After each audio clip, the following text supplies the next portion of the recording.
On the morning of February 8, 1986, two trains traveled toward each other through the rugged, snow-dusted mountains of western Canada.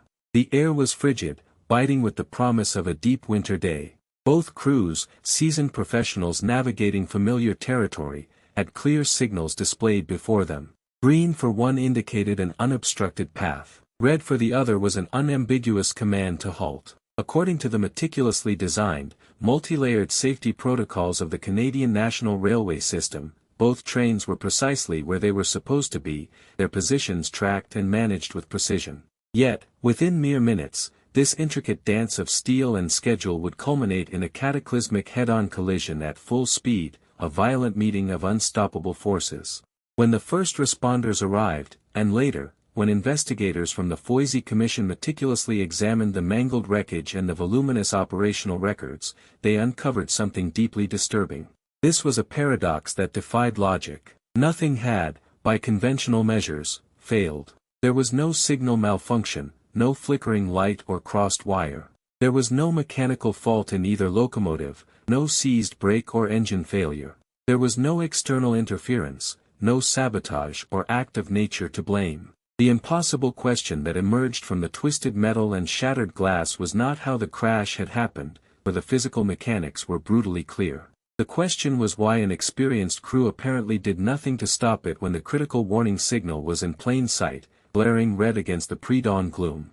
This is the harrowing story of a disaster that, by every rule of the system, every safeguard and protocol, should not have been possible. And what you're about to find out changes how you see every moment of distraction, every lapse in attention, in your own life. It reveals the profound fragility of vigilance, even in the most critical of circumstances. At around 6:40 a.m. on that cold February morning, Canadian National Freight Train No. 413, designated as a manifest freight, began its westward journey from Edson, Alberta. This was a bustling railway town carved into the foothills of the Rockies. It was a true behemoth, a mechanical leviathan thundering down the tracks. Three powerful General Motors Electromotive Division SD40-2 locomotives, their diesel engines roaring, pulling an astonishing 115 freight cars. The entire train stretched nearly 6,000 feet, over a mile long. It was a colossal weight of steel and cargo carrying a diverse manifest of grain, sulfur pellets, sections of industrial piping, and critically, several tank cars full of highly flammable industrial chemicals. Inside the lead locomotive's cab, the 48-year-old locomotive engineer, Jack Hudson, sat at the controls, his hands on the throttle and brake. He was a veteran with over 2 decades of experience. Beside him, attentive and relatively new to his role, was 25-year-old brakeman Mark Edwards. In the caboose, the traditional mobile office at the very rear of the lengthy train, 33-year-old conductor Wayne Smith rode alone. He was performing his duties in isolation from the front crew. The railway line between Edson and the mountain hub of Jasper was a complex tapestry of single and double tracks. This dynamic, intricate dance of steel demanded constant vigilance, precise timing, and unwavering adherence to signals and orders. At precisely the same time, miles to the west, Via Rail's supercontinental passenger service, train No. 4, was departing Hinton, a smaller town further west, heading east toward Edmonton. It was carrying 94 passengers and 21 crew members. Families, students, business travelers, and workers were all making their way across the vast Canadian landscape. Many perhaps still half asleep or lost in their thoughts, they were utterly unaware of the converging steel behemoths and the impending catastrophe. The air outside the trains was sharp with the intense cold, biting at any exposed skin. Inside the cabs, the pungent, familiar smell of diesel exhaust hung heavy, a constant companion to the rhythmic rumble of the powerful engines. It was, by all accounts, a routine morning, indistinguishable from hundreds of others in the lives of these railwaymen. Just 4 minutes before the catastrophic impact, Engineer Hudson spoke to a Canadian National employee on the radio. His voice was calm, his words perfectly coherent, discussing a routine matter. This is a crucial detail, as it suggested no immediate distress or incapacitation. The collision would occur with devastating force at mile 96.6 of the Canadian National Edson subdivision, a remote stretch of track near Moosehorn Creek. The exact GPS coordinates of that point of impact, a scar on the landscape and in history, are meticulously preserved in the exhibits of the Foisy Commission Report. This is a testament to the precise, yet ultimately futile, documentation of a system that failed to prevent the unthinkable. Canadian National Train 413 continued its westward momentum along the double-track section of the Edson subdivision, its enormous mass thundering steadily toward Dalehurst. Dalehurst was not just another point on the map. It was a critical operational juncture, a designated siding where the double track narrowed into a single line. Their orders, meticulously relayed and understood, were unequivocally clear. At Dalehurst, they were to stop and hold position, waiting for the eastbound via passenger train, via rail number 4, to pass safely before entering onto the single line. This instruction meant that at the very end of the double track, train 413 was mandated to come to a complete halt, yielding the right-of-way. As the freight train covered the miles, an approach signal, a tall, imposing structure of steel and lights, came into view. This was precisely 2.5 miles from this crucial stopping point. It displayed a vivid, unmistakable yellow over red. This was not a suggestion, but a direct, imperative command under the Canadian rail operating rules. It meant, begin slowing immediately to 30 miles per hour. Prepare to stop at the next signal. That next signal, positioned at the very end of the double track, was the absolute control point, governing entry onto the single line. It would display a clear, unmistakable, absolute red. This is a universal symbol of danger and a non-negotiable directive to stop. The word signal itself, derived from the Old French saying, meaning a mark or sign, and ultimately from the Latin signum, a token or indication, underscores its fundamental purpose. It is to convey vital information. A red signal, originating from ancient warnings like red flags on battlefields or port entrances, is the most potent of these signs, universally understood as stop or danger. Yet, as the freight train passed the approach signal, its yellow over red command glowing intensely against the dim pre-dawn light, something was terrifyingly wrong. Instead of reducing speed, instead of the heavy, grinding sound of air brakes engaging, the train was accelerating, its powerful diesel engines continuing to push its massive tonnage forward. It was now traveling at 59 miles per hour, far exceeding the commanded 30 miles per hour, and hurtling past the point where the critical braking sequence should have begun.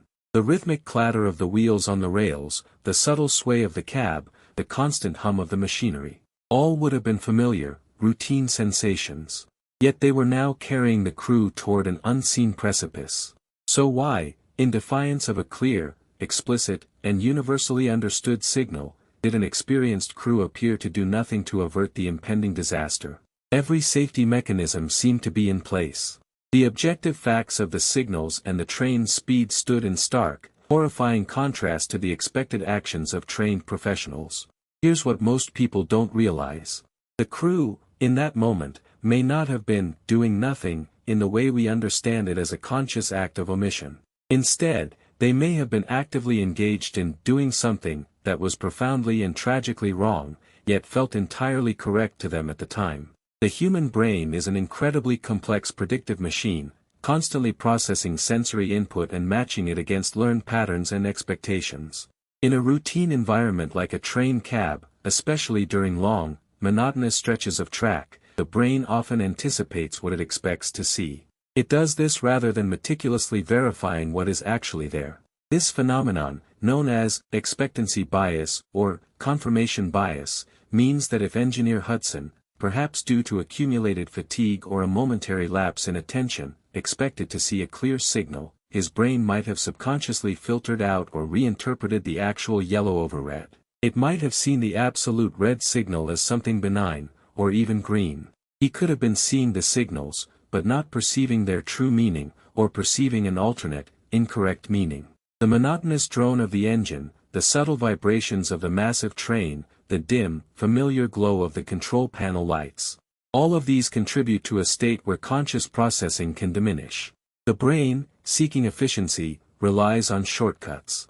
When a critical piece of information, like a red signal, contradicts a strong expectation, the brain can struggle to reconcile the discrepancy.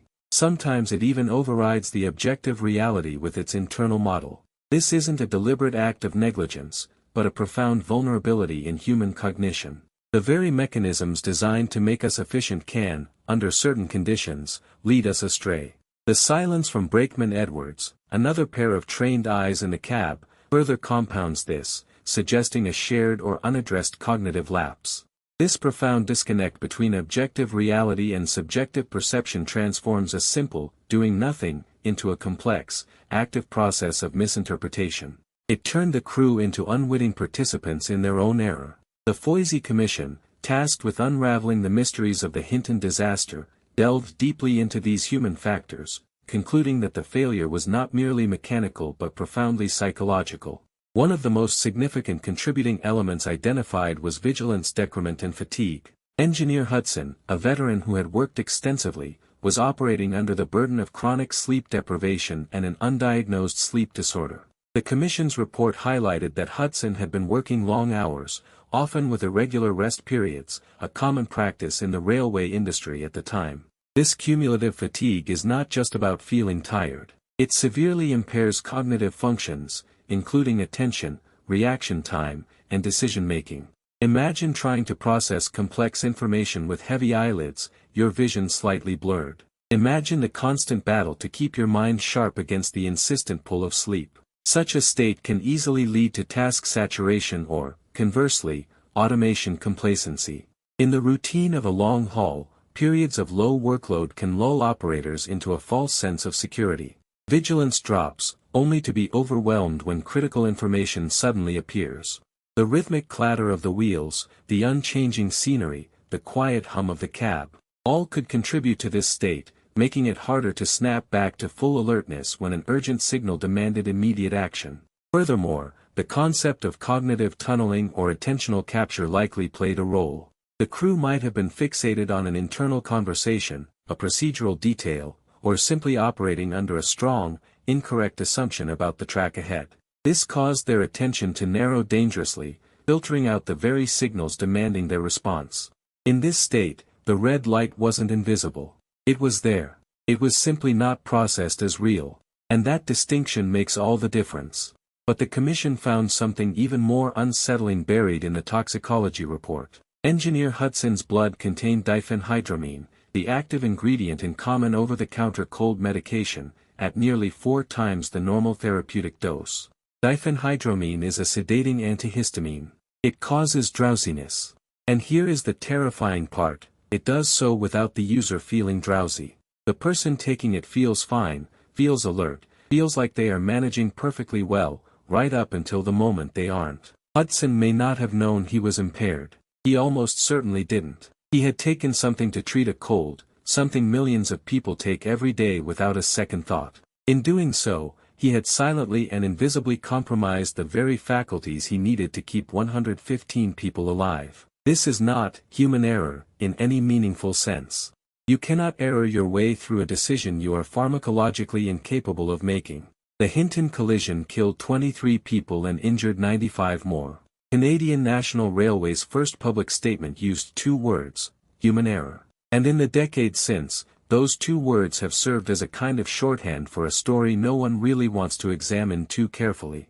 Because if you examine it, you find that the error was not really human at all. It was systemic. Before February 8, 1986, no Canadian federal law set a maximum number of consecutive hours a train crew could work. No regulation required fatigue assessment before a high-speed run. No policy screened for over-the-counter medication impairment. The system assumed that trained professionals would self-regulate. And trained professionals, by definition, trust themselves. After Hinton, the Transportation Safety Board of Canada mandated fatigue management programs across all Class 1 railroads, reshaping crew scheduling for decades. Rules were written. Hours were capped. The lesson, purchased at the cost of 23 lives, was finally written into law. The Hinton collision remains one of the deadliest rail disasters in Canadian history. And what makes it truly haunting is not the crash itself. It is the 4 minutes before. At 8:36 a.m., Engineer Hudson keyed his radio and spoke calmly to a Canadian National employee. His voice was measured. His words were coherent. There was no slurring, no confusion, no sign of the catastrophic cognitive failure unfolding behind his eyes. Somewhere in the 14th hour of that shift, the lights had quietly gone out. His hands stayed on the controls. His eyes stayed open. And his brain, depleted and chemically altered, continued to run its routine programming. It was seeing what it expected, processing what felt familiar, missing the one thing that was red. Calling it human error implies a choice. But a brain in microsleep cannot choose. It has already switched off. The crew did not decide to run the signal. They were gone before they got there. And somewhere, in the everyday decisions we all make, the late nights, the cold tablets, the one more hour of driving, this story is still happening. The signal is red. It always has been. If you want to understand another moment where a system's own logic made disaster invisible, the next video is right here. And if this kind of deep dive is something you want to see more of, subscribing takes 2 seconds and means you won't miss the next one.